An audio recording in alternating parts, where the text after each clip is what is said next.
Donald Trump is facing criminal charges for his actions covering up a sex scandal. But he's convinced Republicans the indictment is government villainy at work, so much so that his critics are even rallying behind him.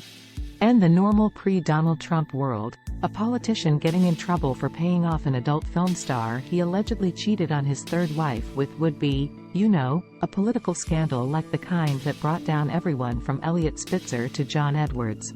But Trump has made it so his sex scandals and possible election interference aren't functions of his own behavior, but rather deep state plots to keep MAGA down. It's the greatest trick Trump ever played on Republicans.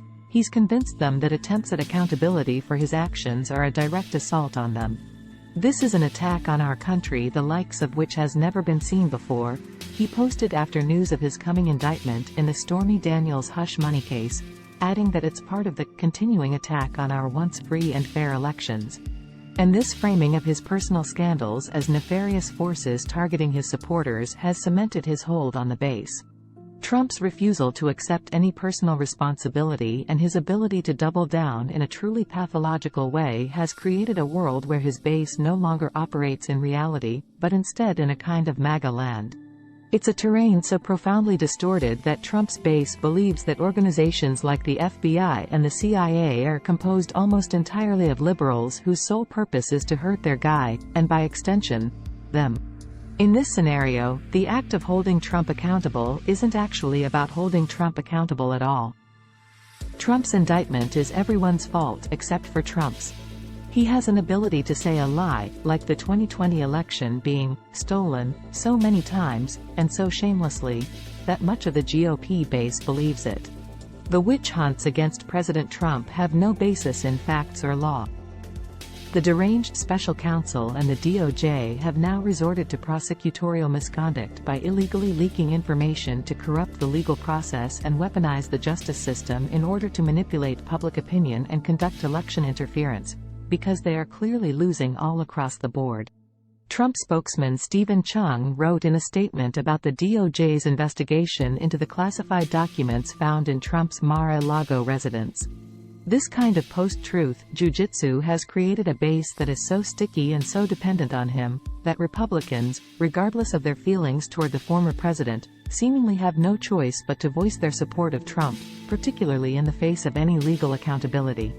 His death grip on the GOP base is so strong that even Ron DeSantis, whom the ex-president has spent several weeks disparaging in increasingly inflammatory ways, was seemingly bullied into defending Trump. Otherwise, it would have looked as though he was out of touch with Republican voters. After news of a looming indictment, the Trump campaign's official Twitter account posted, "It has been over 24 hours and some people are still quiet. History will judge their silence," an apparent dig at the Florida governor, Trump's one real GOP rival. DeSantis, who is widely expected to run for president, has only made subtle jabs at Trump's scandals, but has felt compelled to attack the investigations into the former president. "I don't know what goes into paying hush money to a porn star to secure silence over some type of alleged affair. I can't speak to that," DeSantis said at a press conference in mid-March, before calling Manhattan DA Alvin Bragg a Soros-funded prosecutor. Around then, DeSantis said he would not be getting involved in Trump's indictment, a comment that Trump ally and Florida Representative Matt Gaetz called a missed opportunity on DeSantis's part. If Ron DeSantis had come out at that event and said that he would not allow the extradition of President Trump to New York, I think that would have been a very good thing, and I think it would have reduced the likelihood of charges from Alvin Bragg, Gaetz said then. When the indictment came out a week later, DeSantis changed his tune. Trump world made the indictments about the base, leaving the Florida governor no choice. Florida will not assist in an extradition request, given the questionable circumstances at issue with this Soros-backed Manhattan prosecutor and his political agenda.